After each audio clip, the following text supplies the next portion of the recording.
In the remote valley of the Colorado Rockies, Miriam Caldwell faces the harshest winter of her life. Pregnant and widowed, she struggles to keep her two children alive in a half-frozen cabin, her husband lost to a mining accident the previous spring.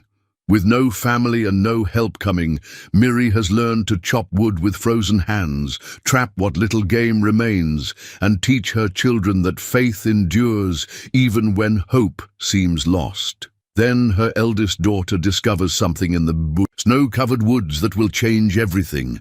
A man lies dying, blood seeping through his coat, his breathing shallow in the bitter cold. This stranger is Jesse Maddox, a gunslinger carrying secrets darker than the winter nights. Miri's compassion compels her to drag him inside, to nurse him through fever and delirium, never knowing that saving this broken man's life will either destroy her family or give them the protector they desperately need. But what deadly past is Jesse running from, and will it follow him to their door? Before we jump back in, tell us where you're tuning in from. And if this story touches you, make sure you're subscribed, because tomorrow I've saved something extra special for you. The wind howled through the gaps in the cabin walls like a wounded animal, carrying with it the promise of another bitter night. Miriam Caldwell pulled her worn shawl tighter around her shoulders and stirred the thin stew bubbling over the fire. The rabbit she'd managed to trap yesterday would have to stretch into tomorrow, maybe the day after, if she was careful with the portions. "Mama, I'm still hungry," Samuel whispered from his place beside the hearth, his 5-year-old frame lost in Thomas's old coat that she'd cut down to fit him. His eyes, so much like his father's, held that hollow look that had become too familiar since the snows began in earnest. "I know, sweetheart," Miri murmured, ladling another small portion into his wooden bowl. "But we need to make it last." Emma, 8 years old and far too wise for her years, sat cross-legged on the floor, mending one of Samuel's torn shirts. Her nimble fingers worked the needle with a precision that broke Miri's heart. No child should have to learn such skills so young. Yet here they were, each carrying burdens that would challenge grown men. The cabin felt smaller each day, though Miri knew it was the same 16 by 20 feet Thomas had built with his own hands 3 summers ago. Back then, it had seemed spacious enough for their growing family, with plans for additions when the mine started producing better. Thomas had been so certain that the silver vein ran deeper than anyone suspected, so sure that by Christmas they'd have enough to buy proper glass windows instead of the oiled paper that now rattled with every gust. Miri's hand instinctively moved to her swollen belly, where Thomas's final gift grew beneath layers of patched wool and faded cotton. 6 months along now, and she still caught herself setting a 4th bowl at supper, still listened for his heavy boots on the porch after long days in the mine shaft. The silence where his laughter used to fill the evenings felt heavier than the Colorado snow that buried their world deeper each day. Thomas's mining tools still hung on the wall where he'd left them that last morning: pickaxe, shovel, and the small hand drill he'd been so proud of. Miri couldn't bring herself to sell them, though Lord knew they needed every penny. Those tools represented more than equipment.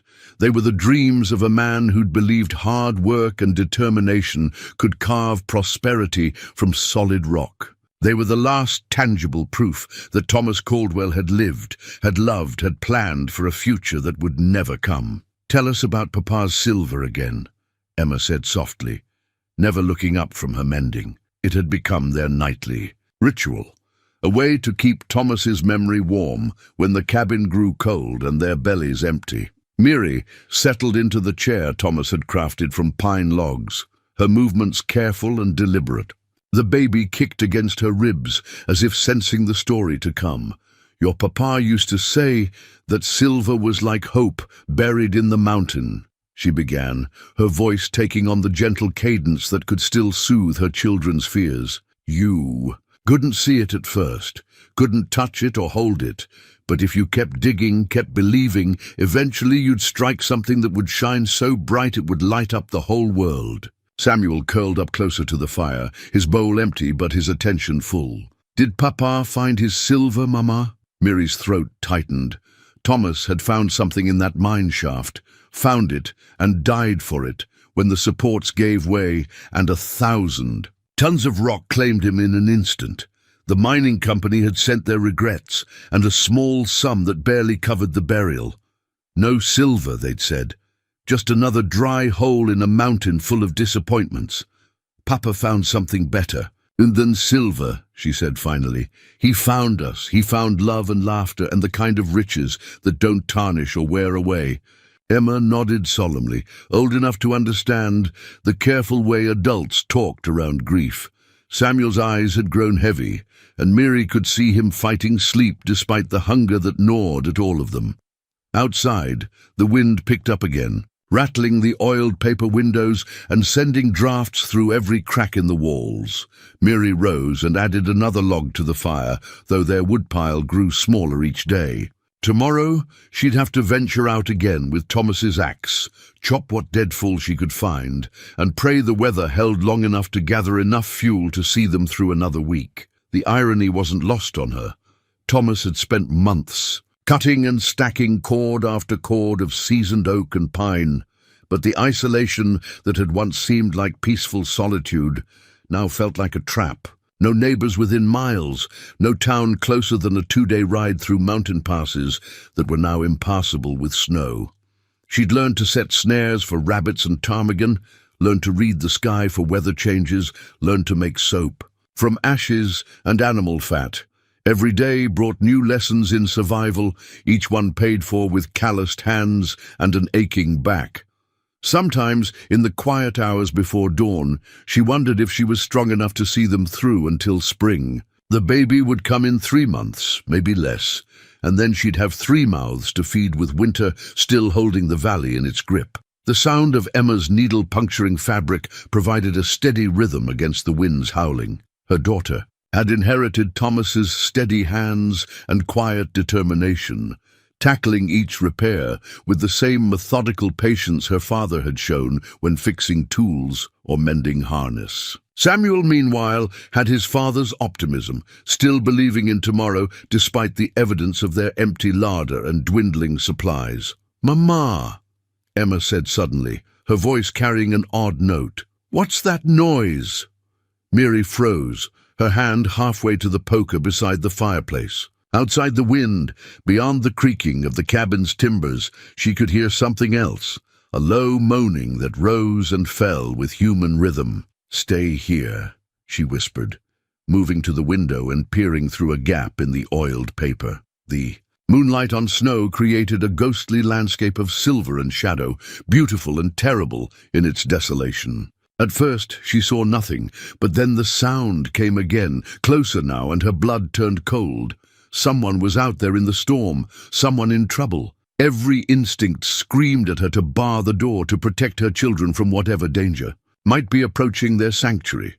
But another voice, quieter but no less insistent, reminded her of the values Thomas had lived by, that no soul should be left to die in the cold. That compassion was what separated civilization from the wilderness. "Emma, take Samuel to the back room," she said quietly, never taking her eyes from the window. "Stay there until I tell you it's safe." "But Mama." "Now, Emma." Her daughter's footsteps were quick and light as she guided her sleepy brother to the small room where they all slept. Mary waited until she heard the door close, then wrapped Thomas's old coat around her shoulders and stepped out into the night. The cold hit her like a physical blow, stealing her breath and making her eyes water. The snow crunched under her boots. As she followed the sound, and there, not 20 yards from her door, she found him. A man lay crumpled against the base of a pine tree, his dark coat stark against the white snow. Blood had pooled beneath him, already freezing in the bitter air, and his breathing came in shallow gasps that sent small puffs of vapor into the night. His hat had fallen away, revealing hair the color of prairie grass and a face that might have been handsome if it weren't grey with cold and pain. For a moment, Mary hesitated. This stranger could be anyone, outlaw, drifter, or worse. Bringing him into her home meant risking her children's safety, meant sharing their meager supplies with someone who might repay her kindness with violence. But as she watched his chest rise and fall with obvious effort, she thought of Thomas's voice. "We're only as strong as our compassion, Miri. Take that away, and we're just animals pretending to be human." She knelt beside the stranger, checking for weapons with hands that shook from cold and fear. A gun belt hung loose around his waist, the holster empty, and she spotted the Colt revolver half buried in snow a few feet away. Whatever had happened to him, he'd been in a fight and lost badly. "Can you hear me?" she whispered, but got no response beyond another shallow breath. It took all her strength to get him upright, half carrying and half dragging him through the snow to her door. He was tall and lean but solid, and by the time she got him inside, Miri was breathing hard, and her back ached from the effort. She managed to get him onto the braided rug near the fire, where the warmth might have a chance to reach him. Emma peered around the doorframe, her eyes wide with curiosity and concern. "Who is he, Mama?" "I don't know, sweetheart, but he needs our help." The stranger's coat was soaked with blood from a wound high on his left shoulder, and his skin felt cold as winter stone. Miri sent Emma for clean rags and water while she worked. To get his wet clothes off, trying not to think about how this act of mercy might doom them all. She'd saved his life by bringing him in from the storm, but she had no way of knowing what kind of man she'd invited into her home. As she cleaned and bandaged his wound by firelight, Miri found herself studying his face. Even unconscious and pale with blood loss, there was something about him that suggested strength, maybe even gentleness. His hands, when she examined them for other injuries, were calloused from hard work but well kept, not the hands of a man who lived by violence alone. Still, she made sure Thomas's rifle stayed within reach as she settled in to watch over her unexpected patient through the long, cold night. 3 days passed before the stranger opened his eyes. 3 days of Miri spooning broth between his lips, changing blood-soaked bandages, and wondering if she'd made the worst mistake of her life. The fever had taken him hard on the second night, and she'd sat beside him with cool cloths, listening to him mutter words in his delirium. Names she didn't recognize, apologies to people who weren't there, and once clearly, "I won't do it. Find someone else." When his eyes finally opened on the 4th morning, they were the color of winter sky, pale blue and sharp with intelligence. He lay still for a long moment, taking in the cabin's modest interior, the sound of Emma and Samuel whispering by the window, and finally settling his gaze on Miri as she stirred oatmeal over the fire. "Ma'am," he said, his voice rough from fever and disuse. Miri turned, ladle in hand, and found herself looking into the face of a man who was very much awake and very much aware. The vulnerability of illness had left him, replaced by something more guarded, more dangerous. "You're in my home," she said simply. "I found you dying in the snow 3 nights ago." He tried to sit up, winced, and settled back against the rolled blanket she'd placed under his head. His hand moved instinctively toward where his gun belt would have been, and Miri saw the moment he realized it was gone. "Your weapons are put away safe," she said, "along with anything else that might be a danger to my children." Children. His eyes found Emma and Samuel, who had abandoned their pretense of playing and were staring at him with the frank curiosity of the young. "How many?" "2, and another on the way." Miri's hand moved to her belly, a gesture that had become unconscious over the months. Something shifted in his expression. Surprise, maybe concern. "Where's your husband?" "Dead since spring. Mining accident." The stranger absorbed this information with the stillness of a man accustomed to calculating odds and outcomes. "I'm sorry for your loss," he said finally, and there was genuine sympathy in his voice. "And obliged to you for your kindness. Name's Jessie Maddox. Miriam Caldwell." "Miri." She ladled oatmeal into a bowl and approached him carefully. "You were shot." "Yes, Ma'am. Recently. 2 days before you found me, I'd reckon." "By whom?" Jessie's pause stretched long enough that Miri knew he was deciding how much truth to tell. "Her. Man I had a disagreement with." "What kind of disagreement?" Another pause. "The kind that ends with one of us bleeding." Miri set the bowl beside him and stepped back. "Mr. Maddox, I've got 2 children depending on me, and another coming in a few months. I can't afford to harbor a man who brings trouble to my door." "I understand that, Mom." "Then you'll understand why I need to know what kind of trouble you're in." Jessie struggled to sit up, accepting the bowl with hands that trembled slightly from weakness. The oatmeal was thin, more water than grain, but he ate it as if it were a feast. "I was riding through, minding my own business, when I came across some men doing things that didn't sit right with me. I spoke up. They took exception." "What kind of things?" "The kind that make decent folks look away and pretend they didn't see." Miri frowned. It was an answer that told her nothing and everything at once. "Are they likely to come looking for you?" "Possible. Here? To my home?" Jessie met her eyes directly. "Ma'am, I surely hope not. But I won't lie to you. Men like that don't forget, and they don't forgive." Emma had crept closer during the conversation, drawn by curiosity and the rare novelty of an adult voice other than her mother's. "Are you a cowboy?" she asked suddenly. Jessie's stern expression softened slightly. "Something like that, miss. Do you have a horse?" "I did. Don't know where she got to after I was shot." "Mama, can we look for his horse?" Samuel piped up from the window. "The snow's too deep, sweetheart," Miri said, though her mind was already working through the implications. A horse meant mobility, meant the possibility of this stranger leaving sooner rather than later. It also meant another mouth to feed if they found the animal alive. "Your young ones," Jessie said carefully, "they ever see men with guns before?" The question sent a chill through Miri that had nothing to do with the drafts seeping through the cabin walls. "Why do you ask?" "Because if trouble does come calling, it'd be best if they knew to stay hidden and quiet." "How much trouble are we on talking about?" Jessie set down his empty bowl and looked at her with those winter blue eyes, the kind that doesn't ask questions first. That afternoon, while Jessie slept fitfully by the fire, Miri found herself going through his belongings with methodical thoroughness. She'd already secured his gun belt in the root cellar, but his coat yielded other secrets, a leather pouch containing more money than she'd seen since Thomas died, a few letters written in a careful hand, and something that made her breath catch in her throat.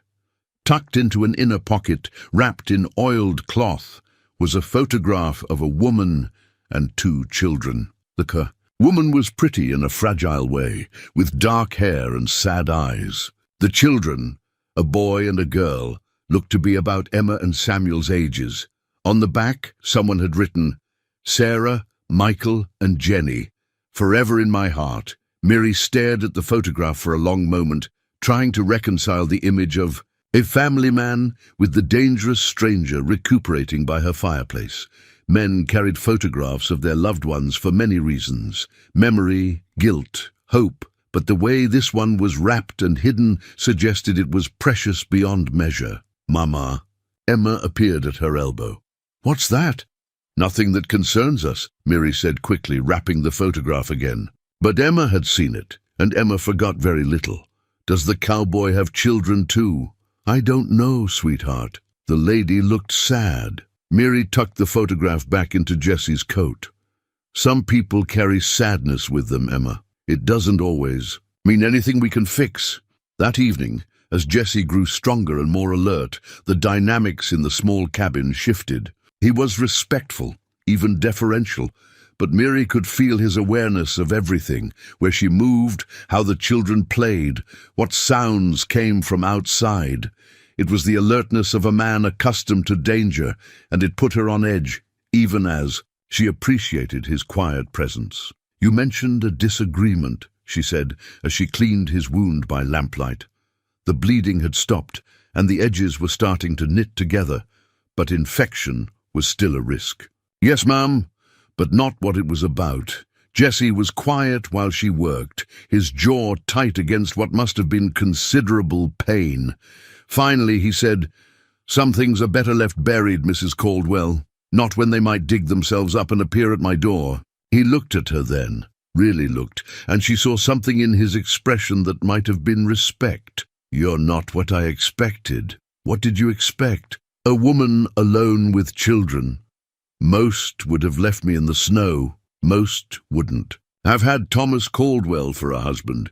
He taught me that we're judged by how we treat folks when they can't do anything for us in return. He sounds like a good man.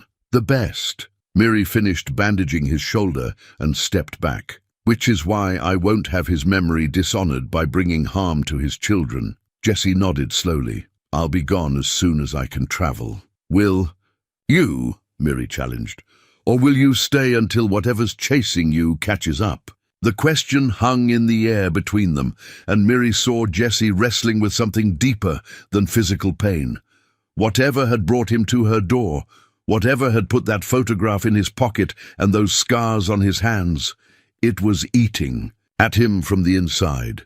I never wanted to be the kind of man who brought trouble to innocent folks, he said finally. But you are that kind of man.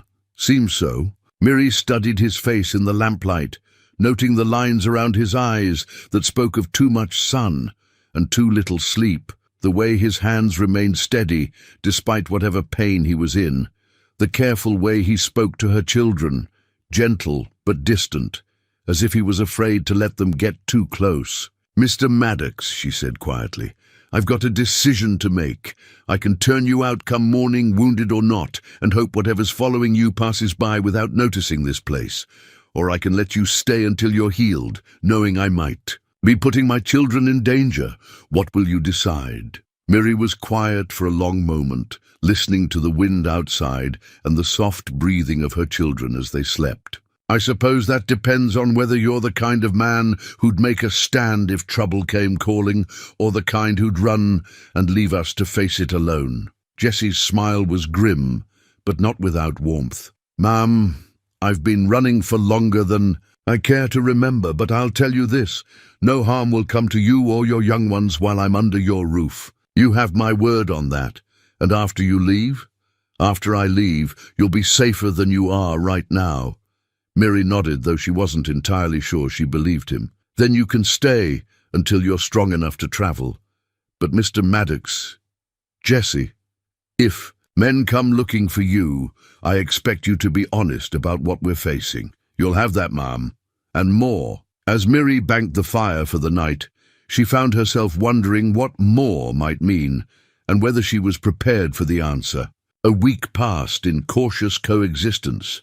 Jesse's strength returned with surprising speed, though he moved carefully and favored his left shoulder. Miri watched him with the wariness of a mother wolf, cataloguing his habits and reactions, searching for signs of the danger he claimed to carry. What she found instead was a man who rose before dawn to tend the fire, who moved through her small cabin with deliberate quiet so as not to wake the children, and who seemed to find genuine pleasure in small domestic tasks. He mended the loose handle on her water bucket without being asked, tightened the hinges on the door that had been sticking since the first hard freeze, and crafted a better poker for the fireplace from a piece of scrap iron Thomas had left behind. You don't have to earn your keep, Miri told him one morning as she watched him carefully measuring flour for breakfast biscuits. His portions were smaller than what she would have served, and she realized he was rationing himself, even as he helped. Prepare the meal. Habit, Jesse said simply. My ma taught me that idle hands are the devil's workshop. Your mother raised you right. She tried. There was something wistful in his voice, the sound of a man looking back across years that had taken him far from whatever lessons he'd learned at his mother's knee. Emma and Samuel had begun to orbit around Jesse like curious planets around a distant sun. They were drawn to his quiet presence, but remained shy, speaking to him in whispers and darting glances. It was Samuel who finally broke the ice, approaching Jesse with a question that had apparently been troubling him for days. Mr. Jesse, the 5-year-old said carefully, do you know how to make things? Jesse looked up from whittling a new handle for Miri's worn-out broom. What kind of things? Fun things. Papa used to make me toys, but... Samuel's voice trailed off, and Miri felt her heart clench at the casual way her son spoke of loss. What kind of toys did your papa make? Horses and soldiers, and once he made Emma a doll that looked just like Mama. Jesse set down his knife and studied the boy's earnest face. "I could manage a horse if you've got some wood to spare." Samuel's eyes lit up. "Really, really. But you'll have to help. Can't make a proper horse without the right kind of help." And so began what Miri would later remember as the gentling of Jesse Maddox. She watched from the kitchen as he guided Samuel's small hands in selecting the right piece of pine, showing him how to feel for the grain and envision the shape hidden within the wood. His patience seemed inexhaustible, his instructions gentle, but precise. "See here?" Jesse pointed to a knot in the wood. "That'll be the horse's eye. Always start with the eyes. They tell you everything else about the creature you're making." Emma, not to be outdone by her younger brother, appeared with her own request. "Can you teach me to carve too?" "Carving's not really a girl's work," Jesse said automatically, then caught the sharp look Miri sent his way. "Though I suppose there's no law says a person can't learn useful skills regardless." Emma settled herself beside them with the determination of someone who had learned early that persistence often succeeded where charm failed. "Mama says I'm good with my hands." "Your mama's right." Jesse studied Emma's fingers as she traced the outline of Samuel's emerging horse. "You've got surgeon's hands, steady and sure. Bet you could carve something finer than any horse." "Like what?" Jesse considered this seriously. "Flowers, maybe, or birds. Delicate work that requires a touch." Miri found herself smiling as she watched the three of them bent over their work. There was something deeply peaceful about the scene. The quiet scrape of knives on wood, the soft murmur of instruction and encouragement, the way Jesse's face relaxed into something almost boyish when he forgot to maintain his careful distance. But the peace was fragile, broken by moments when Jesse's head would snap up at the sound of wind in the trees or the distant cry of a hunting hawk. His hand would move instinctively toward where his gun should be, and his eyes would grow sharp and distant. In those moments, Miri remembered that beneath the gentle teacher was a man who expected violence to find him. "Bad dreams?" she asked. One morning after a particularly restless night had left Jesse hollow-eyed and tense. "Some. About what happened, the men who shot you." Jesse's hand stilled on the piece of cedar he was shaping into a bird for Emma. "Among other things, it might help to talk about it. Might make it worse too." Miri set down her mending and looked at him directly. "Jesse, I've been watching you for over a week now. You're a man carrying more guilt than any one person ought to bear. Sooner or later that weight's going to break you." "Maybe it should." The quiet despair in his voice caught her off guard. "Why would you say such a thing?" Jesse was quiet for so long that Miri thought he wouldn't answer. When he finally spoke, his voice was barely above a whisper. "Because some things a man does can't be undone, Mrs. Caldwell. Some choices leave marks that don't heal. And you think you're beyond redemption. I think redemption's a luxury I can't afford." Miri studied his profile as he worked, noting the tension in his jaw and the careful way he held himself apart, even in their small space. Thomas used to say that every sunrise was God's way of offering a fresh start. Said a man could be anything he chose to be, long as he was willing to do the work. Your Thomas sounds like he was an optimist. He was, right up until the mountain fell on him. Miri's voice carried no bitterness, only a kind of weary acceptance. But that doesn't make him wrong. That afternoon, Jesse's strength had returned enough for him to venture outside the cabin. Miri watched from the window as he made a slow circuit of their small clearing, his eyes constantly moving, cataloguing escape routes and defensive positions, with the unconscious thoroughness of a man whose survival had long depended on such calculations. When he returned, he brought with him an armload of deadfall and a grim expression.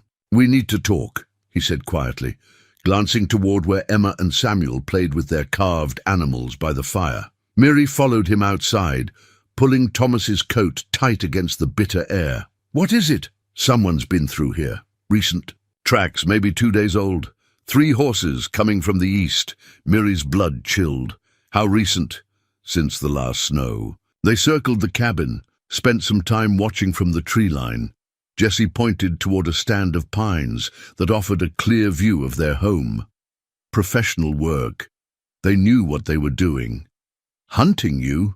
Most likely. Why didn't they approach? Jessie's smile was grim. Because I wasn't here to see. They were scouting, gathering information. Next time they come, it won't be to look. Miri felt the baby kick hard against her ribs, as if responding to her sudden fear. How long do we have? Hard to say. Could be days, could be weeks. Depends on how badly they want me and how much they know about this place. And if they come, Jessie met her eyes directly. Then we'll be ready for them. That evening, as Miri tucked her children into bed, she found herself memorizing their faces, the way Emma's hair curled around her ears, the scatter of freckles across Samuel's nose, the trusting way they both looked at her when she kissed them good night. The knowledge that danger was circling their small sanctuary like wolves around a campfire made every moment precious and fragile. "Mama," Emma whispered, as Miri pulled the quilts up to her chin. "Is Mr. Jesse going to stay?" "I don't know." "Sweetheart, I hope he does. He makes you smile more." Miri paused, surprised by her daughter's observation. "Does he?" "Yes. And he's teaching us useful things. Papa would have liked him." From the mouths of babes, Miri thought. Perhaps Emma saw something that adult wisdom had missed, that beneath Jesse's carefully maintained distance was a man capable of building rather than destroying, of nurturing rather than taking. But as she settled by the fire for another night, of watching and waiting, Miri couldn't shake the image of those tracks circling her home like a noose drawing tight. The knowledge of being watched changed everything. Jesse began each day by checking the perimeter, looking for fresh signs while Miri started breakfast. The children sensed the shift in mood without understanding its source, growing quieter and more clingy as the adults around them radiated barely suppressed tension. Jesse threw himself into practical tasks with the urgency of a man preparing for siege. The cabin's roof had several loose shingles that he repaired with meticulous care, sealing every gap that might let in wind or weather. He reinforced the door with additional planking, crafted shutters for the windows, and built a second woodshed closer to the house so they wouldn't have to venture far for fuel. "You're making this place into a fortress," Miri observed one afternoon, as she watched him dig a new root cellar behind the cabin. "Better to have it and not need it," Jesse replied, pausing to wipe sweat from his forehead despite the cold. His shoulder was healing well, though she could see the careful way he favored it during heavy work. What if they don't come? What if those tracks were just travelers passing through? Jesse leaned on his shovel and looked at her directly. "Mrs. Caldwell, in my experience, when dangerous men take the time to scout a place, they've got intentions beyond mere curiosity." Miri's hand moved instinctively to her belly, where the baby seemed to be growing larger each day. At 7 months, she was reaching the stage where even simple tasks left her breathless and tired. The thought of facing armed men in her condition filled her with a cold dread that no amount of Jesse's preparations could entirely dispel. "There's something else we need to discuss," Jesse said quietly, glancing toward where Emma and Samuel played near the cabin. "If trouble comes, you and the children will need to know what to do. Hide. More than that. You'll need a plan, supplies, and a place to go if the cabin isn't safe." That evening, after the children were asleep, Jesse spread Thomas's old maps on the kitchen table. By lamplight, he traced routes through the mountains, pointing out landmarks and potential shelter. "There's an old trapper's cabin about 5 miles. North," he said, his finger following a thin line that represented a deer trail. "Abandoned for years, but the structure's sound. If things go bad here, that's where you'll take the children. 5 miles through snow, with a 5-year-old, and while I'm 7 months pregnant," Miri said. "Jesse, I couldn't make half that distance." "You could if you had to. People can do remarkable things when their children's lives depend on it." Miri studied the map, trying to memorize the twisting path he'd outlined. "What about you?" "I'll buy you time to get away. And then?" Jesse's smile held no warmth. Then I'll handle things the way I know how." The conversation was interrupted by a soft sound from the children's room, Emma calling out in her sleep. Miri rose to check on her daughter, finding the 8-year-old tangled in her quilts and murmuring restlessly. As she smoothed Emma's hair and straightened her covers, Miri became aware of Jessie standing in the doorway, watching. "She looks like you," he said quietly. "She has her father's stubborn streak. That's not such a bad thing. Stubbornness can keep a person alive when nothing else will." Miri tucked the quilts around Emma's shoulders and turned to find Jessie still watching, but his expression had changed. There was something raw and vulnerable in his face, the look of a man seeing something he'd lost and could never reclaim. "Totia's photograph in your coat," Miri said impulsively. "Your family," Jessie's jaw tightened. What happened to them? For a moment, she thought he wouldn't answer. Then quietly, "My choices happened to them." "Jessie, some conversations are better left for daylight, Mrs. Caldwell," but Miri had seen the pain in his eyes, the way his hands clenched when he spoke of his family. Whatever had happened, whatever choices he'd made, they were eating him, alive from the inside. The next morning brought fresh snow and a discovery that made Jessie's face go hard as winter stone. Miri found him crouched beside the woodshed, studying something in the pristine white powder. "More tracks?" she asked. "Closer this time. Someone came within 50 yards of the cabin last night while we slept." Miri felt her knees go weak. They could have, but they didn't. Still gathering information, still being cautious, but it won't stay that way much longer. That afternoon, as Miri struggled to concentrate on mending while Jessie worked on reinforcing the cabin's defenses, an unexpected sound reached them from outside, the distant whinny of a horse. Jessie was on his feet instantly, moving to the window, with fluid grace despite his healing wound. "Well, I'll be damned," he murmured. "What is it?" "My mare." She found her way home. Through the window, Miri could see a bay horse picking her way carefully through the snow, her saddle askew and her reins trailing. The animal looked thin but alert, her breath steaming in the cold air as she approached the cabin. "Stay inside," Jessie said, but there was joy in his voice for the first time since Miri had known him. She watched from the window as he approached the horse, speaking to her in low, soothing tones. The mare nickered softly and nuzzled his shoulder, and Miri saw Jessie's carefully maintained composure crack slightly as he ran his hands over the animal's neck and flanks, checking for injuries. "Is she hurt?" Miri called from the doorway. "Scraped. Up some, but nothing serious. Tough as nails, this one. Aren't you, girl?"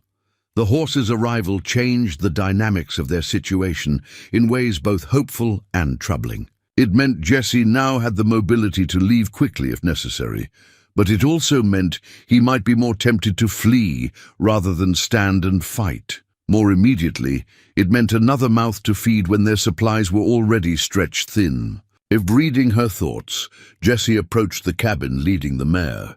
"I know what you're thinking," he said, "and you're right to be concerned, but Rosie here might be exactly what we need if things go bad." "How so?" "Fast transport for you and the children if we need to get to that trapper's cabin in a hurry."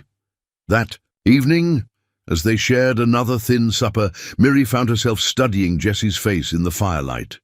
The return of his horse had lightened his mood considerably, but she could see him wrestling with something deeper.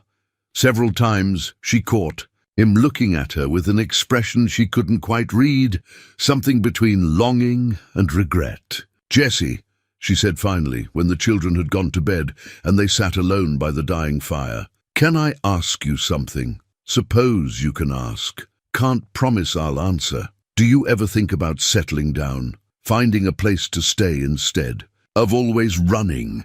Jessie was quiet for so long that Miri began to think he wouldn't respond. When he finally spoke, his voice was barely above a whisper. "Used to think about it all the time.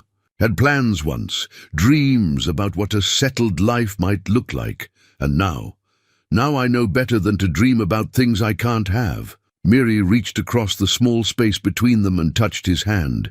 It was calloused and scarred, but warm and surprisingly gentle. "What if you're wrong? What if the things you've done don't have to define the man you could become? Jesse looked down at their joined hands, and for a moment his careful defenses slipped entirely. Mrs. Caldwell, Miri, there are some lines a man can't uncross, some debts that can't be paid. Says who?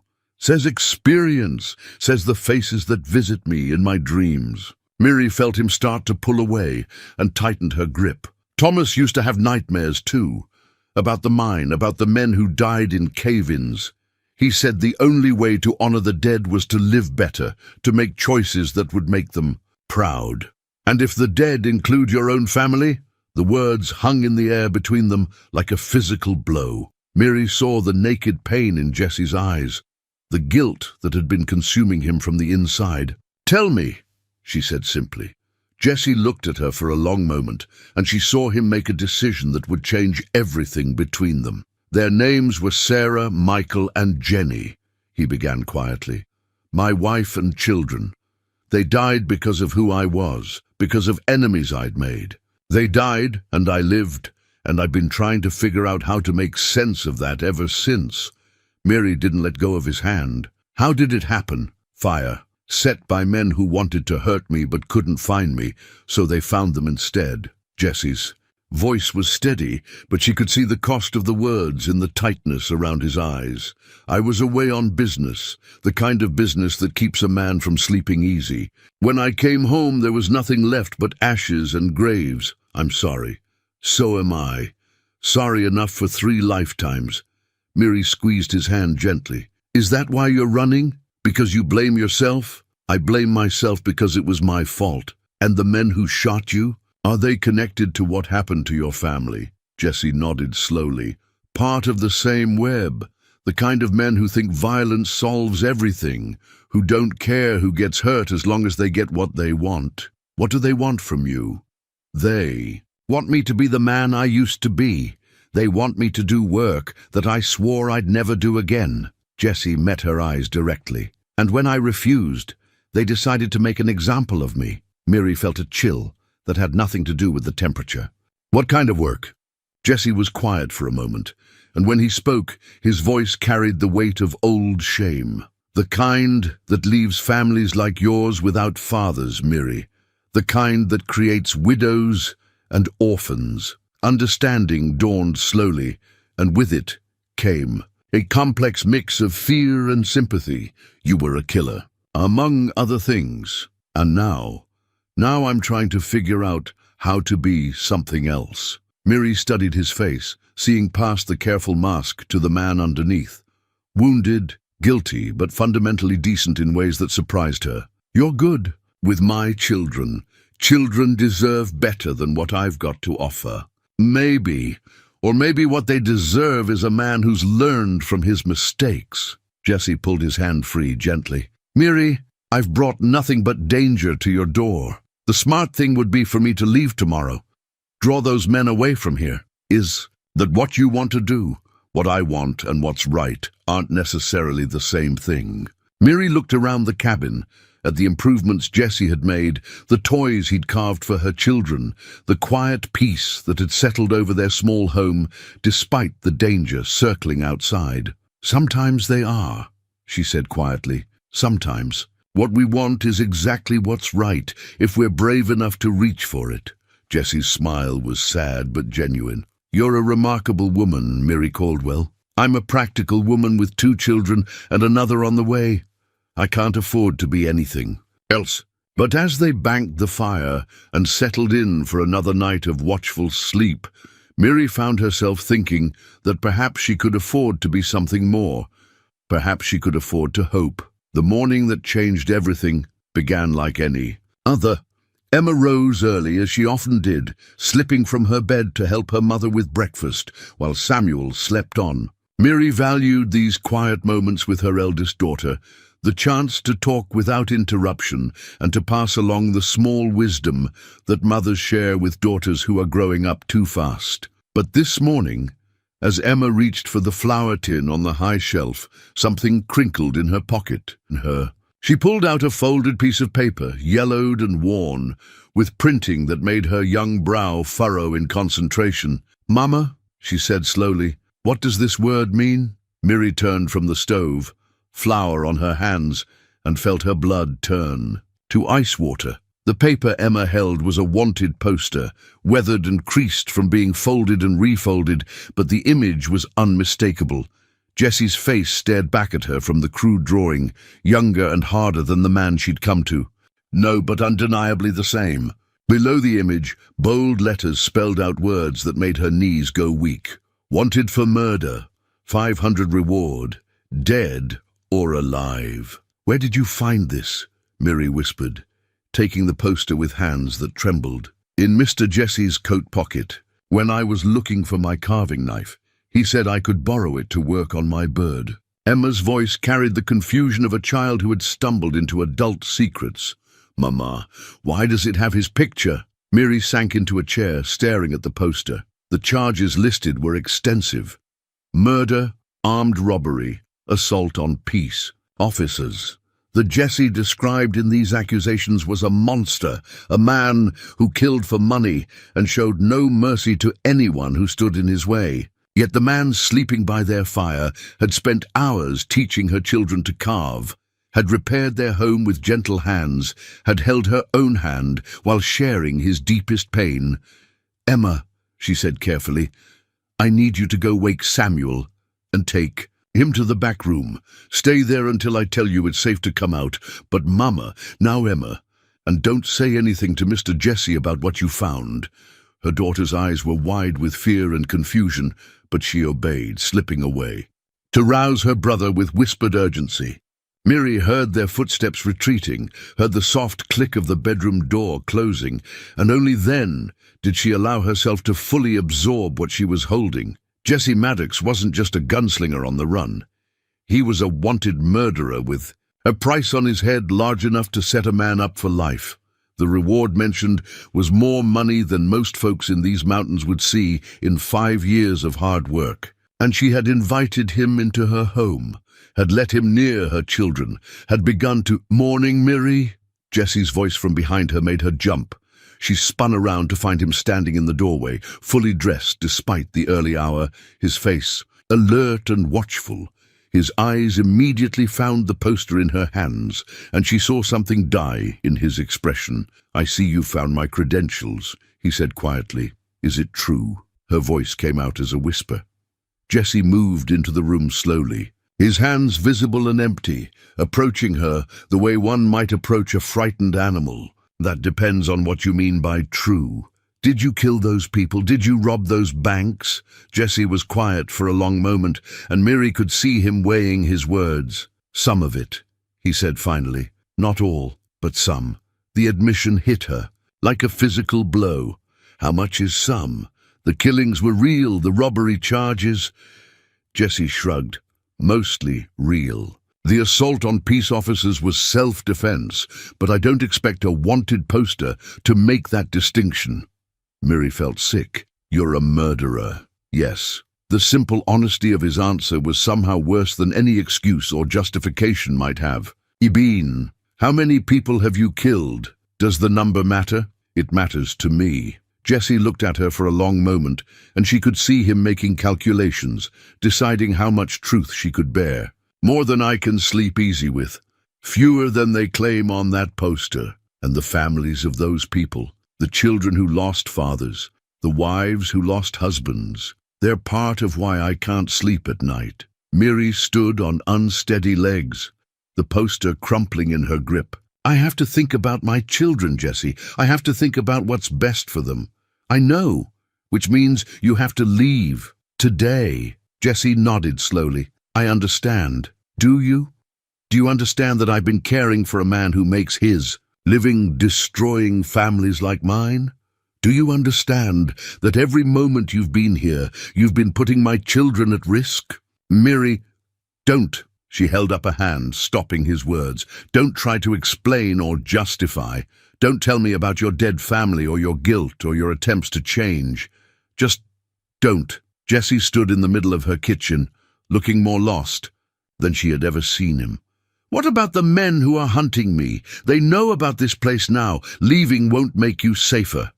Maybe not, but staying certainly won't either. The sound of approaching horses froze them both. Jesse's hand moved instinctively toward where his gun should be, while Miri felt her heart begin to race. Through the window, she could see 3 riders emerging from the tree line, moving with the careful precision of men who knew their business. "Too late," Jesse said grimly. "They're here." The riders were still 100 yards away, but closing. Steadily, Miri could see the glint of weapons, the hard faces of men who had come expecting trouble. In the lead rode a tall man with a silver beard, his coat open despite the cold, to reveal the badge pinned to his vest. "Sheriff's men?" Miri asked hopefully. Jesse's expression was grim. "Bounty hunters. The badge is probably stolen. What do they want? Me, dead or alive, according to that poster you're holding." Miri looked at the crumpled paper in her hands, then at Jesse, then toward the room where her children waited in frightened silence. In that moment she faced a choice that would define everything that followed: protect the stranger who had brought danger to her door, or hand him over to save her family. "The root cellar," she said suddenly. "Can you get to it without being seen?" Jesse stared at her. "Miri, what are you doing?" "I'm buying time to think." She moved to the window, watching the approaching riders. "They don't know for certain you're here. If they did, they would have surrounded the place instead of riding up openly. You don't owe me anything." "No, I don't. But I owe my children. A mother who makes decisions based on what's right, not just what's convenient." Jesse looked at her for a long moment, and she could see him struggling with his own conflicting impulses. "The children will stay hidden and quiet, just like you taught them. And if these men decide to search the place, then we'll deal with that when it happens." The riders were 50 yards away now, close enough that Miri could see the hard lines of their faces, the careful way they scanned the cabin and its surroundings. The leader raised his hand, calling a halt just outside easy rifle range. "Mrs. Caldwell," his voice carried clearly across the snow, "we'd like a word with you." Miri felt Jesse's hand on her shoulder, gentle but urgent. "Whatever happens, don't. Let them know the children are here. Men like this, they'll use whatever leverage they can find." "Go," she whispered. "I'll handle this." Jesse hesitated for one more moment, then leaned close and kissed her forehead with surprising tenderness. "Thank you," he said quietly, and then he was gone, slipping out the back door like a shadow. Miri smoothed her hair, straightened her dress, and walked to the front door. Her hands were shaking, but her voice was steady when she called out, "What can I do for you, gentlemen?" The leader rode closer, stopping his horse just outside the cabin's small porch. Up close, he was older than she had expected, with intelligent eyes and the bearing of a man accustomed to command. The badge on his coat looked genuine, but Jesse's words echoed in her mind. "Name's Marshall Webb," he said politely. "We're tracking a dangerous fugitive, and we have reason to believe he might have passed through this area." "What kind of fugitive?" Webb reached into his coat and produced a copy of the same wanted poster Emma had found. "Man named Jesse Maddox. Killer and thief. Last seen heading into these mountains about 2 weeks ago."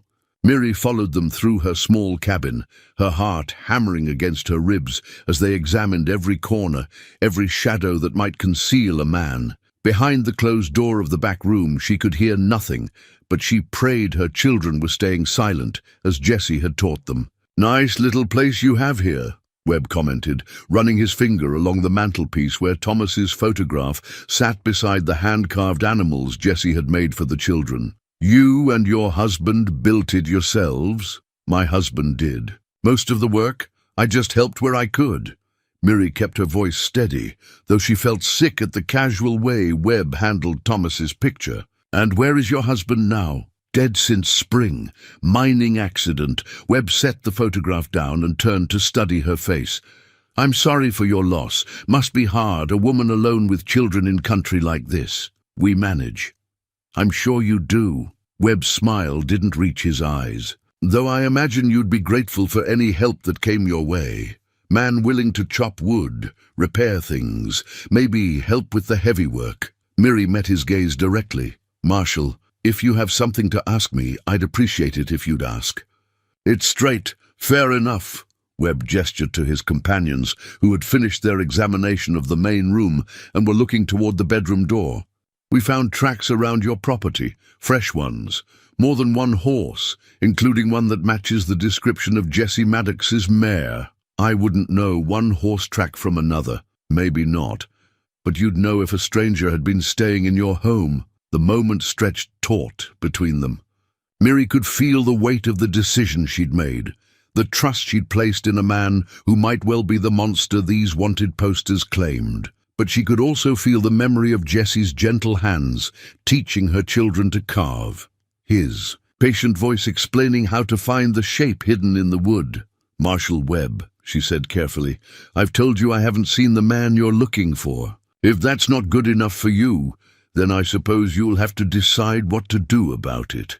Webb studied her for a long moment, then nodded to the lean man, who moved toward the bedroom door. We'll just have a quick look at the rest of the... In place, if you don't mind. Those are my children's room, Miri said quickly. They're sick with fever. I'd rather not disturb them if it's all the same to you. Won't take but a minute. The lean man reached for the door handle, and Miri felt her world beginning to crumble. If Emma and Samuel were discovered, if these men realized she'd been lying about having children, the game would be up. Worse, if they decided to use her children as leverage. The door opened quietly, and Miri held her breath. Through the gap, she could see the tumbled blankets on the narrow bed, the small forms huddled beneath quilts pulled up to their chins. Emma's face was flushed, as if with fever, and Samuel lay motionless beside her, his breathing deep and regular. Sick, you said? The lean man whispered. For 3 days now. I've been doing what I can, but... Miri let her voice trail off, painting a picture of maternal worry and exhaustion. The man withdrew from the doorway, closing the door softly behind him. Nothing there but a couple of young ones sleeping it off. Webb nodded, but his expression remained thoughtful. What about outbuildings, root cellar? Anywhere a man might take shelter? Root cellars behind the cabin. You're welcome to look, though it's mostly empty this time of year. We'll do that. As the 3 men moved toward the back door, Miri felt a new wave of panic. Jesse was out. There somewhere, hidden but not gone. If they found him armed and desperate, the situation could turn violent in an instant, and she would be caught in the middle with her children, depending on her to keep them safe. Through the window, she watched the bounty hunters spread out across her small clearing. Webb examined the root cellar with particular attention, while his companions checked the woodshed and the small barn where Jesse's horse was hidden. She saw the moment when the broad-shouldered man found Rosie, saw him call out to Webb with obvious excitement, "Marshall! Bay mare! Matches the description exactly!" Webb abandoned the root cellar and joined his companion at the barn. Through the open door, Miri could see them examining Jesse's saddle, his gear, the personal belongings that marked this as more than just a stray horse. "He's here," Webb said loudly enough for his voice to carry to the cabin. Or was recently. Spread out and searched the area. He can't have gone far on foot. Miri watched them fan out into the surrounding woods, moving with the practiced efficiency of professional hunters. They knew their business, and they were good at it. Wherever Jesse was hiding, they would find him eventually. She was still watching, when Emma appeared at her elbow, moving silently as a shadow. "Is Mr. Jesse in trouble?" her daughter whispered. "Yes, sweetheart, he is." Because of what was on that paper. Miri looked down at her daughter's earnest face, seeing too much understanding in those young eyes. "Yes. Are we in trouble too?" The question pierced Miri's heart. "I don't know, Emma. I hope not. He's a good man, Mama. I know what that paper..." "You'd said, but he's good. He made Samuel laugh again after Papa died, and he fixed our roof so the rain doesn't come in." "I know, sweetheart. Are you going to let them take him?" Miri looked out the window again, watching the bounty hunters methodically search every hiding place within 100 yards of the cabin. Soon they would expand their search, and eventually they would find Jesse. When they did, what would happen? Next would depend on choices she hadn't yet made. "Emma," she said quietly, "I want you to go back and stay with Samuel. No matter what happens, no matter what you hear, I want you both to stay in that room until I tell you it's safe." "What are you going to do?" "What I have to do." Emma studied her mother's face with the solemn intensity of a child who had learned early that the world was not always a safe place. "Mama, are you scared?" "Yes," Mary admitted, "but being scared doesn't mean we can't do what's right." "What's right?" Mary looked out at the men hunting through her woods, then down at her daughter's trusting face. "I'm still figuring that out." As Emma slipped back to the bedroom, Mary moved to the chest where she kept Thomas's few possessions. Buried beneath his work clothes and personal papers was the rifle he'd bought their first winter in the mountains, a good Winchester that he'd taught her to shoot when bears were raiding their food stores.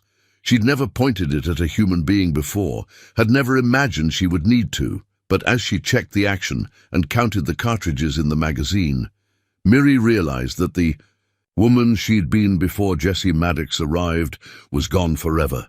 In her place stood someone harder, someone willing to fight for what she believed was right, regardless of the cost. Through the window, she could see Webb directing his men to expand their search pattern. They were moving systematically, professionally, but they hadn't found Jesse yet. That gave her a small advantage, a brief window of opportunity to act. Mary thought of the carved animals on her mantelpiece, of Jesse's patient voice teaching her children skills their father would have been proud to see them learn. She thought of his gentle hands and haunted eyes, of the way he'd held her hand while sharing his deepest pain. She thought of the wanted poster crumpled on her kitchen table, of the crimes listed there in stark black and white. And she thought of her children, depending on her to make choices that would keep them safe in a world that seemed determined to take away everyone they loved. Outside, one of the bounty hunters called out that he'd found tracks leading toward the creek. Webb's answering shout was sharp with excitement and anticipation. Mary checked the rifle one more time, said a prayer for forgiveness for what she was about to do, and stepped outside to face whatever came next. The rifle felt heavier than Mary remembered as she stepped onto her porch, the Winchester's familiar weight somehow foreign in her trembling hands. Across the clearing, she could see Webb and his men closing in on the creek where fresh tracks led through the snow. They moved with the confidence of hunters who had cornered their prey, spreading out to cut off escape routes with practiced efficiency. "Mrs. Caldwell," Webb's voice carried across the winter air as he spotted her, "I'd suggest you go back inside. This could get dangerous." Mary didn't move from her position on the porch. "Marshal Webb, I need to tell you something." "Ma'am, this isn't the time. Jesse Maddox is innocent." The words hung in the cold air like a challenge. Webb stopped moving toward the creek and turned to face her fully, his expression shifting from professional focus to sharp attention. "Ma'am, I understand you might have feelings for the man, but he's not a murderer," Mary continued, her voice growing stronger. "At least, not the way you think." Webb began walking back toward the cabin, his hand resting casually on his sidearm. "Mrs. Caldwell, the man has killed more people than most folks have met. The evidence against him is overwhelming." "What evidence?" "Witnesses, bodies, a trail of violence stretching from here to the Mexican border." Mary felt her resolve wavering, but pressed on. "What if the witnesses were lying? What if someone wanted Jesse to look guilty?" Webb's smile was patient but condescending. "Ma'am, I've been tracking criminals for 20 years. I know the difference between a guilty man and an innocent one." "Do you?" The new voice came from behind Webb, quiet but carrying clearly across the snow. Jesse stepped out from behind the woodshed, his hands empty but visible, moving with the careful precision of a man who knew he was seconds away from violence. "I wouldn't," Jesse said, as Webb's hand tightened on his gun. "Your men are good, but they're not that good. And Mrs. Caldwell has a Winchester pointed at your back." Webb glanced over his shoulder, confirming that Mary indeed had the rifle trained on him, then looked back at Jesse with grudging respect. "Clever, but it doesn't change anything. You're still a wanted man, and I'm still here to collect the bounty." "What if I told you the bounty was based on lies?" I'd say that's what every guilty man claims. Jesse moved closer, still keeping his hands visible. And I'd say you're not really a marshal. Webb's expression didn't change, but Miri caught something. In his eyes, a flicker of surprise or concern. What makes you say that? Real marshals work alone or with deputies. They don't ride with hired guns. Jesse nodded toward Webb's companions, who had abandoned their search and were moving back toward the cabin. Real marshals also don't steal badges from dead lawmen. You're reaching, Maddox. Am I? Jesse's smile held no warmth. Tell me, Marshal Webb, what's the date on that commission you're carrying? When were you sworn in, and by which judge? Webb's hand moved fractionally closer to his weapon. I don't have to justify myself to a killer. No, Jesse agreed. But you might want to justify yourself to her. He nodded toward Miri. Because she's got a right to know who she's really dealing with. Miri felt the weight of both men's attention on her, the sense that whatever happened next would depend on choices she made in the next few seconds. What are you saying, Jesse? I'm saying Marshal Webb isn't who he claims to be, and the wanted poster your daughter found isn't worth the paper it's printed on. Webb's facade finally cracked. Enough talk. Boys, take him. But as his companions reached for their weapons, Jesse held up a hand. Before anyone starts shooting, Mrs. Caldwell, there's something you need to see. He reached slowly into his coat, producing a small leather folder. Catch. He tossed the folder toward the porch where it landed at Miri's feet. Keeping the rifle trained on Webb, she knelt and opened it with one hand. Inside was a badge. Not the crude wanted poster she'd expected, but a genuine sheriff's star, tarnished with age and wear. Below it was a commission bearing official seals and signatures, and below that, a letter written in careful script. Sheriff Jesse Maddox, she read aloud, her voice filled with confusion. Tascosa, Texas, commissioned by Judge William Harrison, October 15th, 1881. That's impossible, Webb snarled. Webby. Maddox is a killer, a thief. Sheriff Maddox was investigating a corruption ring that stretched from Texas to Colorado. Jesse interrupted.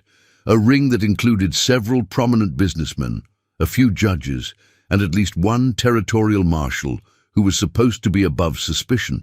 Miri looked up from the documents, her mind reeling. You're a lawman? Was. Am. It's complicated. Jesse's attention never left Webb, who was looking increasingly cornered. The corruption investigation got too close to some powerful people. They decided the easiest solution was to frame the investigating officer and have him killed. The wanted posters? Forgeries. Very good ones, but forgeries nonetheless. Jesse's voice carried the weight of old anger. They killed my family to draw me out, then put a price on my head to make sure I'd never be able to surface long enough to prove their guilt.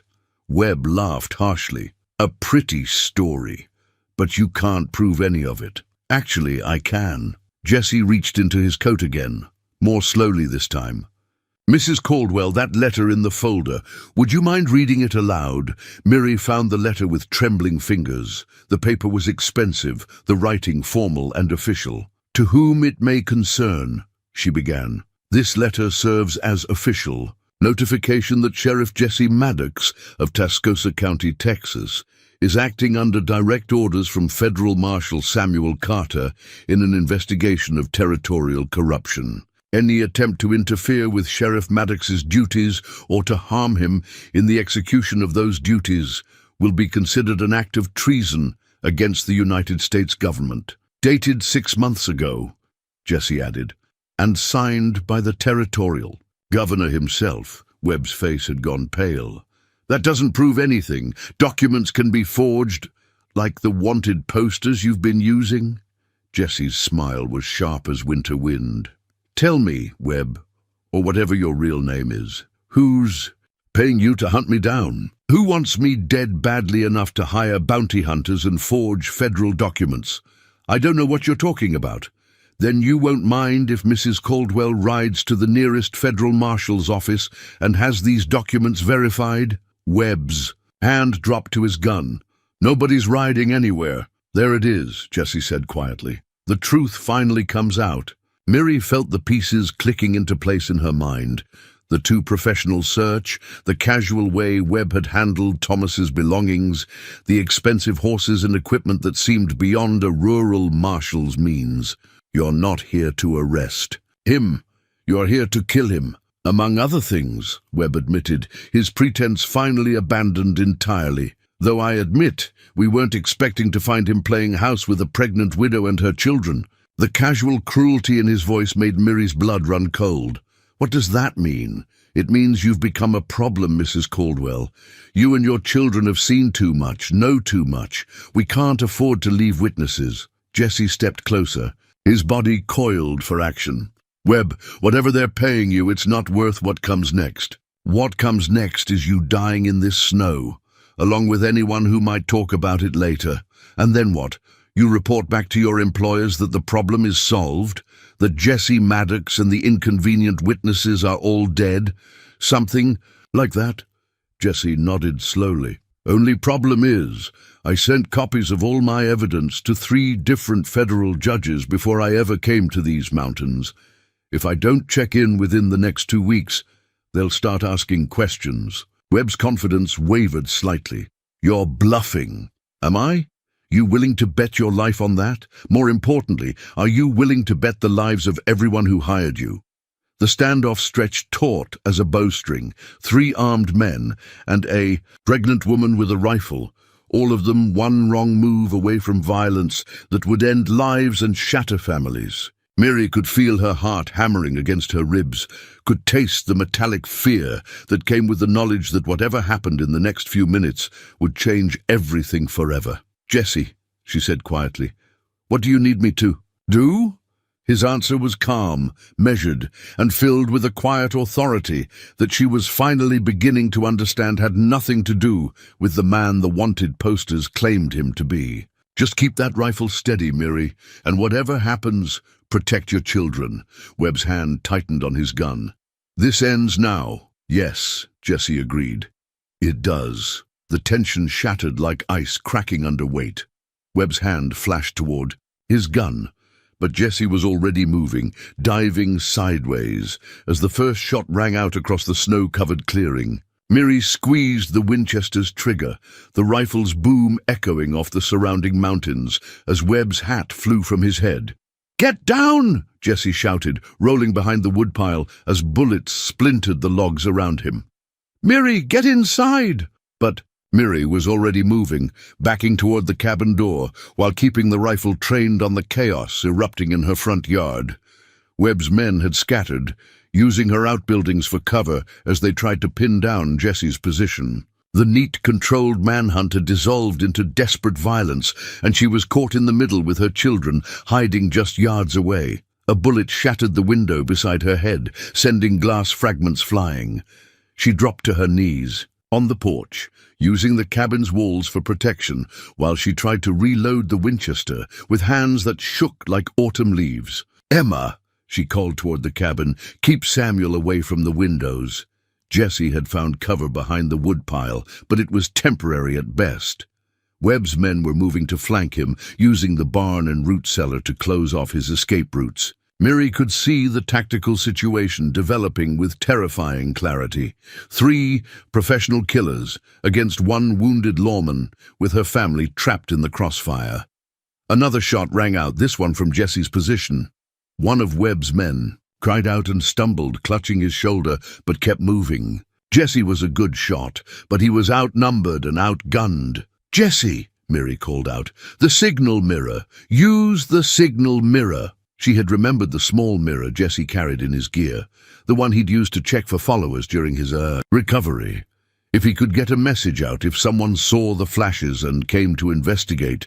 But even as the thought formed, she realized how unlikely rescue was. They were miles from the nearest neighbor, days from any town large enough to have a real sheriff. Whatever happened here would be decided by the people already in her front yard. Webb had taken cover behind a large pine tree, and his voice carried clearly across the clearing. "Give it up, Maddox. You're outnumbered and outgunned. Surrender now, and maybe we'll make it quick." "Counter-offer!" Jesse's reply came from behind the woodpile. "You and your men ride out of here right now, and maybe I won't hang you all for attempted murder." Webb's laughter was harsh and without humor. "You're not in a position to make demands." A new complication struck Miri with the force of a physical blow. Her children were still hidden in the back room. But if the fighting moved inside the cabin, they would be directly in the line of fire. She had to get them out, had to find a way to move them to safety before the violence reached her front door. But first, she had to help Jesse survive the next few minutes. Miri studied the layout of her property with new eyes, looking for tactical advantages the way Jesse might. The root cellar where one of Webb's men had taken cover was well positioned, but it also had a weakness: the wooden door that faced away from Jesse's position. If she could circle around behind the cabin, the plan was desperate and dangerous, but it was the only chance she could see. Staying low, Miri worked her way around the side of the cabin, using the building's bulk to shield her from the gunfire. Her pregnant belly made the movement awkward and exhausting, but desperation gave her strength she didn't know she possessed. The back of the cabin offered a clear view of the root cellar, where Webb's lean companion crouched with his rifle trained on Jesse's position. He was focused entirely on the woodpile, confident that the greatest threat lay in that direction. Miri raised the Winchester, trying to steady her breathing the way Thomas had taught her during their first winter. The man was perhaps 50 yards away, an easy shot for an experienced marksman, but a challenging one for a pregnant woman who had never aimed at another human being. She squeezed the trigger. The shot went wide, but not by much. The bullet struck the root cellar door just inches from the man's head, sending splinters flying. He spun around, eyes wide with shock, searching for the source of the unexpected attack. Miri was already working the rifle's action, chambering another round. Her second shot was better, catching the man in the leg and sending him tumbling down the root cellar's stone steps. His rifle clattered away across the frozen ground, out of reach.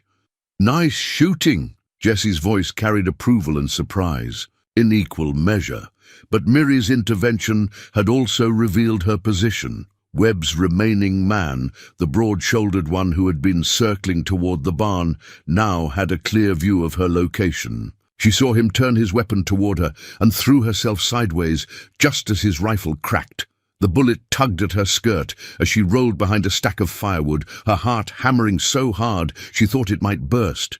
She was pinned down now, caught in the open with limited cover and a rifle that needed reloading. "Miri!" Jesse's voice was sharp with concern. "Are you hit?" "No, but I'm trapped." Jesse's answering fire was rapid and precise, forcing Webb's man to duck back behind the barn. But the advantage was temporary. Sooner or later, one of them would make a mistake, and in a gunfight, mistakes were usually fatal. It was then that Miri heard the sound that changed everything. A high, thin wail from inside the cabin. Her baby was coming. The realization hit her like a physical blow. The stress, the fear, the physical exertion of the fighting, it had all combined to trigger the premature labor she'd been dreading. Contractions seized her belly with iron claws, doubling her over behind the firewood pile. "No," she whispered. "Not now, please, not now." But her body had its own agenda, and it wasn't consulting her convenience. Another contraction, stronger than the first, made her gasp with pain and clutch at the rough logs. "Jesse!" she called out, trying to keep the pain from her voice. "I need to get inside." Working on it, Jesse's reply was punctuated by another exchange of gunfire. "Give me 30 seconds." 30 seconds might as well have been 30 years. Miri could feel her body preparing for the birth with frightening urgency, could feel the baby moving lower with each contraction. She had to get inside, had to reach the supplies she'd prepared, had to somehow deliver this child while gunmen fought in her front yard. Another contraction seized her, and this time she couldn't suppress the cry of pain that escaped her lips. The sound carried across the clearing, and she saw Webb's head snap toward her position with predatory interest. "Well, well," Webb called out. "Sounds like we've got ourselves a complication." Jesse's response was a stream of gunfire that forced. Webb back behind his tree, but Miri could hear the desperation in the rapid shots. He was running low on ammunition, burning through his remaining bullets to protect her. "Jessie!" she gasped between contractions. "The baby's coming." The fighting stopped, as if someone had thrown a switch. Even in the midst of deadly violence, the announcement of impending birth carried a power that transcended conflict. For a moment, the clearing fell silent, except for the wind in the trees and Miri's labored breathing. Then Webb's voice cut through the stillness, cold and calculating. "Change your plans, boys. Take the woman alive. Dead men don't talk, but a woman with a newborn baby might be willing to negotiate." Miri felt ice water flow through her veins. Webb had just shifted tactics, deciding that a hostage might be more valuable than a corpse. If his men reached her while she was helpless with labor pains, like hell, Jessie's voice carried a new note, not just determination, but something deeper and more dangerous. The protective fury of a man defending his family. The final battle was about to begin, and this time there would be no mercy on either side. Jessie's protective fury transformed him into something Miri had never seen before, not the wounded drifter. She'd nursed back to health, not even the careful lawman whose true identity had been revealed, but something primal and utterly deadly. His movements became fluid and precise as he abandoned the safety of the woodpile, advancing on Webb's position with the methodical determination of a man who had nothing left to lose. Another contraction seized Miri, stronger than the last, and she bit down on her knuckles to keep from crying out. Through tears of pain, she watched Jessie move like a ghost through the snow, using every scrap of cover as he closed the distance to Webb's tree. Webb's remaining man, the broad-shouldered, one behind the barn, tried to get a clear shot at Jessie, but found himself caught in a deadly game of angles and timing. Every time he exposed himself to fire, Jessie was already moving to a new position, always closer, always more dangerous. "Tom," Webb called to his companion, "get around behind him." But Tom was discovering that tactics were easier to plan than execute when your opponent moved with Jessie's deadly expertise. A shot rang out from Jessie's position, and Tom stumbled backward, clutching his arm. "I'm hit, Marshal." Tom's voice carried pain and growing panic. "Son of a bitch got me in the shoulder." Miri tried to time her movements between contractions, working her way closer to the cabin's back door. She had to get inside, had to reach the supplies she'd prepared for the birth, but more importantly, she had to check on Emma and Samuel, who had been silent for far too long. "Emma," she called softly toward the cabin, "are you and Samuel all right?" The answer came as a whisper through the broken window. "We're scared, Mama." "I know, sweetheart. Stay down and stay quiet. This will be over soon." She prayed she was telling the truth. Jessie had reached a position where he could see both remaining attackers, and his voice carried clearly across the clearing. "Webb, your man in the root cellar is down. Tom's bleeding and can't shoot straight. Call this off. While you still can. Go to hell, Maddox." Webb's response was punctuated by a flurry of shots that splintered the logs around Jessie's position. But his firing was wild, desperate, the shooting of a man who was beginning to realize his tactical situation had deteriorated beyond recovery. Another contraction hit Miri like a thunderbolt, this one accompanied by the unmistakable sensation of her water breaking. The baby was coming now, whether the gunfight was over or not. She had minutes at most before she would be completely helpless. "Jessie," she gasped. "I can't wait much longer." Jessie's answering shot was so close to Webb's position that bark flew from the pine tree. "Hold on, Miri, almost finished here."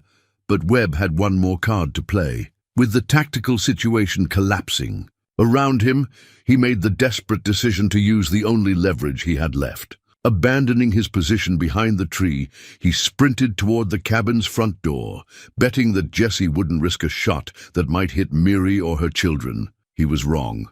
Jessie's rifle cracked once, and Webb stumbled, his left leg folding under him as he crashed into the snow just yards from the cabin's porch. But he wasn't finished. Wounded and desperate, he dragged himself toward the door, his gun still in his hand. "Miri!" Jesse's voice carried urgent warning. "He's coming your way." Miri tried to move, tried to get between Webb and her children, but another contraction doubled her over just as Webb hauled himself onto the porch. Through the haze of pain, she saw him reaching for the door handle, saw the cold calculation in his eyes as he prepared to use her family as human shields. That was when Emma appeared in the doorway. Miri's 8-year-old daughter held something in her small hands, a slingshot that Jesse had carved for her during one of their quiet evenings by the fire. David facing Goliath, a child protecting her family with a child's weapon and a heart full of fierce love. "Stay away from my mama," Emma said, her young voice steady despite the tears streaming down her face. Webb laughed, a harsh sound filled with pain and contempt. "Get out of my way, little girl, before you get hurt." Emma's answer was the sharp snap of the slingshot's release. The stone she'd chosen was smooth and round, selected from the creek bed with the same care Jesse had taught her to use when carving wood. It struck Webb square in the forehead with a sound like a branch breaking.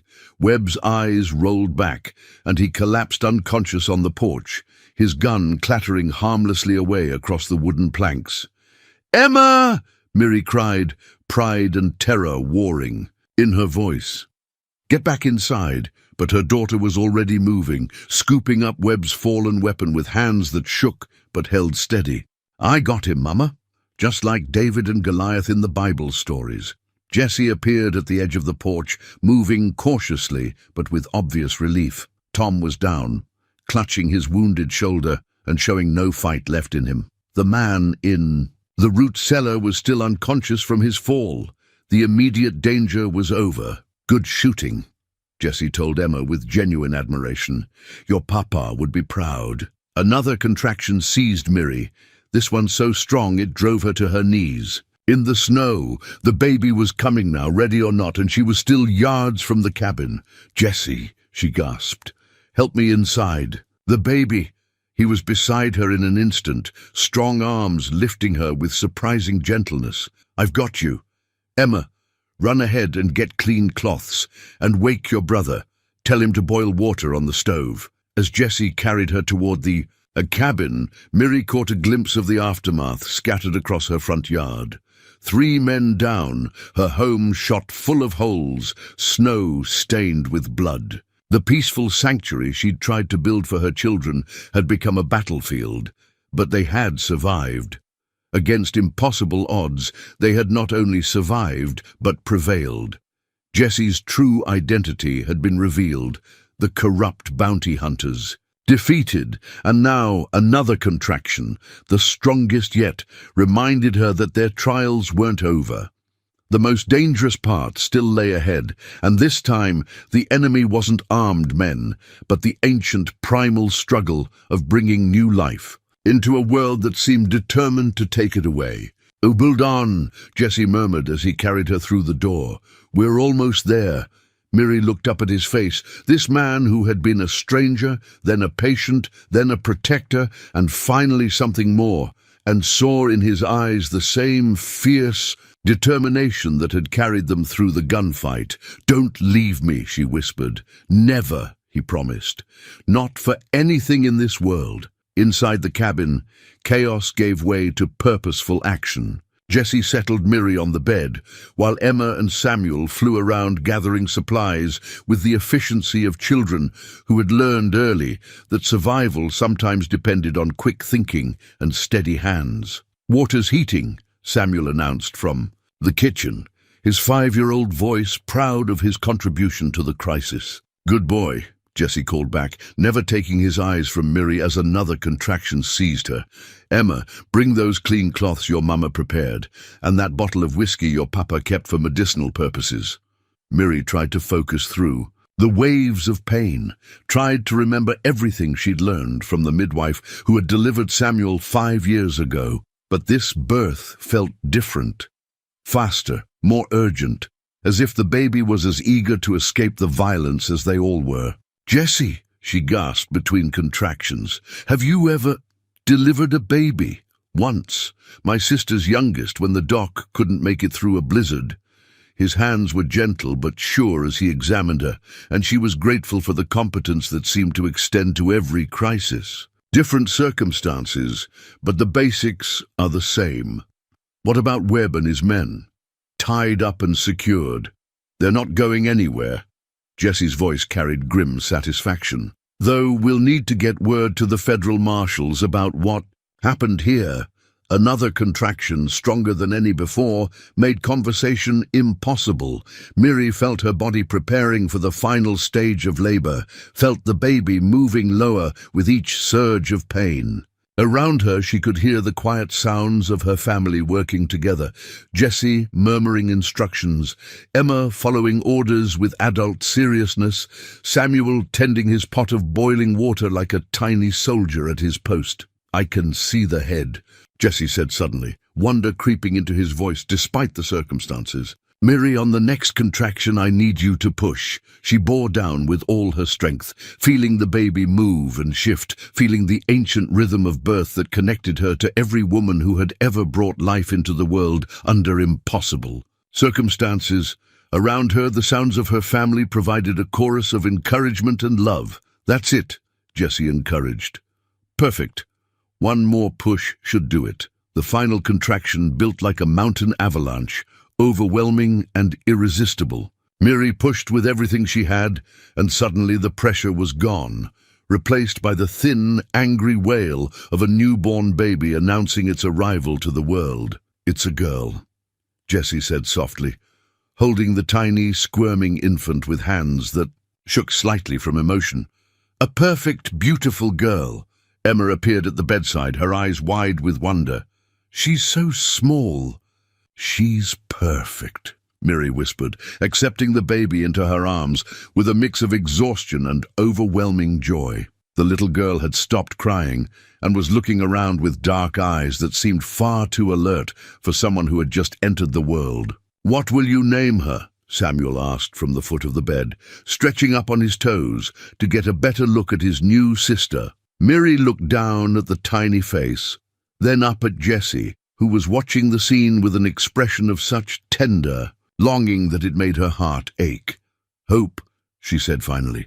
"Her name is Hope." Jesse reached into his coat and pulled out something Miri hadn't seen before, a small tin star tarnished with age and wear. His original sheriff's badge, the one he'd carried when he first pinned on the law in a dusty Texas town that seemed a lifetime away. "If you'll permit me," he said formally, "I'd like to pin this on during the final confrontation. It seems fitting that the truth should be visible when we settle this once and for all." "What final confrontation?" Miri asked, though she thought she already knew the answer. "Webb's not just a bounty hunter, and this isn't just about the price on my head. He's the key to the whole corruption ring I've been investigating. When he wakes up, he's going to have a choice: cooperate with federal authorities or hang for attempted murder, kidnapping, and conspiracy." Jesse pinned the badge to his shirt with ceremony that seemed almost religious in its solemnity. The tin star caught the lamplight, reflecting it back in small, bright flashes that seemed to illuminate the room with something more than mere illumination. "Sheriff Jesse Maddox," he said quietly, as if reclaiming an identity he'd thought lost forever. "At your service, ma'am." Baby Hope made a small sound, not quite a cry, but a soft murmur of contentment as she settled against her mother's chest. Around them, the cabin that had been a refuge, then a battlefield, was slowly transforming into something new. A home where truth had finally conquered lies, where love had proved stronger than violence. Outside, the 3 bound prisoners waited in the snow for justice to arrive. Inside, a family that had been broken was discovering it could be whole again. That sometimes the most unlikely people found each other exactly when they needed each other most. Jesse's badge gleamed in the firelight, a symbol of law and order. Restored, of corruption defeated and truth vindicated. But more than that, it was a symbol of redemption, proof that a man could lose everything and still find his way back to who he was meant to be. "Sheriff Maddox," Miri said softly, testing the words and finding them good. "Just Jessie," he replied. But his smile held a peace she hadn't seen there before.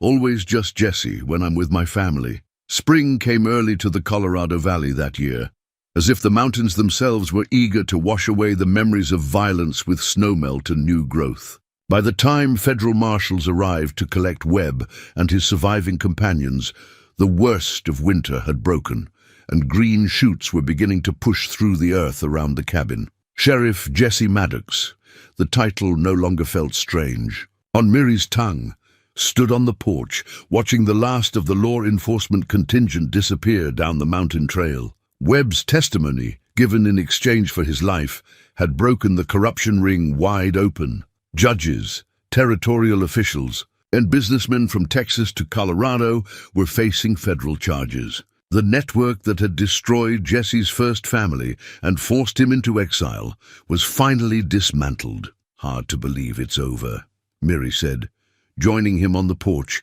with baby Hope sleeping peacefully in her arms. At 6 weeks old, Hope had already proven herself to be a remarkably calm child, as if she'd inherited her mother's practical nature, along with her father's steady temperament. "Not over," Jesse corrected gently. "Just beginning." He was right, of course. The legal proceedings would continue for months, maybe years. Jesse would be called to testify, his evidence examined and re-examined by federal prosecutors determined to see justice done. But the immediate danger had passed, and with it, the need for constant vigilance that had defined their early days together. Emma appeared in the doorway, holding something in her hands with obvious pride. "I finished it," she announced, presenting a carved wooden horse that was remarkably detailed for the work of an 8-year-old girl. Jesse examined the carving with the serious attention he gave to all the children's efforts. "That's fine work. Emma, see how you got the proportions just right? Your papa would be proud." "Are you proud?" Emma asked, and Miri heard the deeper question beneath the words, the need for approval from the man who had become, in all but name, her father. "Very proud," Jesse assured her. "In fact, I think it's good enough to put on the mantelpiece with the others."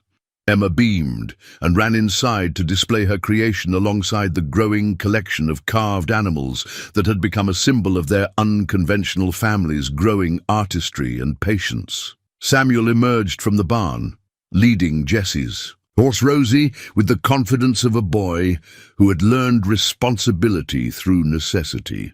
At 6 years old, he could already saddle and bridle the mare, could judge her mood and needs with an intuition that impressed even Jesse. "She's ready if you need to ride to town," Samuel reported. "Not today," Jesse said. "Today I'm staying home." Home. The word carried weight now, representing not just a place, but a promise that the running was over, that the man who had arrived half dead in the snow had found something worth staying for. The legal resolution of Jesse's case had been remarkably swift once Webb's testimony reached the federal prosecutors. The wanted posters were officially rescinded, Jesse's commission as a federal investigator was restored, and he was offered a position with the Territorial Marshal Service that would have taken him to Denver with a significant salary and considerable prestige. He had turned it down without hesitation. "The territory's got plenty of marshals," he'd told the federal representative, "but this valley's got none, and these folks deserve someone who'll look after their interests." So Sheriff Jesse Maddox had become the valley's unofficial lawman, mediating disputes between neighbors, investigating the occasional theft of livestock, and generally maintaining the peace in a region that had never known formal law enforcement. It wasn't the career he'd planned, but it was the life he'd chosen. Miri shifted Hope to her other arm and studied Jesse's profile as he watched their children play in the afternoon sunshine. The haunted look had faded from his eyes, replaced by something she could only call contentment. The man who had arrived carrying guilt and pain had learned, slowly and sometimes reluctantly, to accept forgiveness and love. "Jesse," she said quietly, "there's something I want to show you." She led him inside to where a small easel sat near the window, supporting a piece of paper covered with pencil sketches. Jessie studied the drawing with growing wonder. It showed their family as they were now. Miri holding Hope, Emma and Samuel flanking them, and Jessie himself standing behind them with his hand on Emma's shoulder. "You drew this?" he asked. Emma helped with some of the details. "She's got a good eye for faces." Jessie touched the edge of the paper gently, as if afraid it might disappear. "It's beautiful. It's us," Miri said simply. "Our family, all of us." Jessie looked at the drawing for a long moment, then carefully lifted it from the easel. "May I keep this? It's yours. We all are if you want us." Jessie set the drawing down and turned to face her fully. "Miri, I've been thinking about something for weeks now, and I can't seem to find the right words. Try simple ones." Jessie smiled, the expression transforming his face with its warmth. "Marry me." Miri had known the question was coming, had seen it building in his eyes for weeks as they'd settled into the rhythms of family life. But hearing the words still sent a thrill through her that had nothing to do with practical considerations and everything to do with love. "Yes," she said without hesitation. Jessie reached into his pocket and produced a ring carved from mountain stone, obsidian polished to a mirror shine, and set with small pieces of silver that caught the light like stars. "I made it myself," he said almost shyly. "It's not much, but it's perfect." Miri held out her left hand, watching as Jessie slipped the ring onto her finger with hands that shook slightly from emotion. Absolutely perfect. Emma and Samuel had appeared in the doorway, drawn by the quiet intensity of the adult conversation.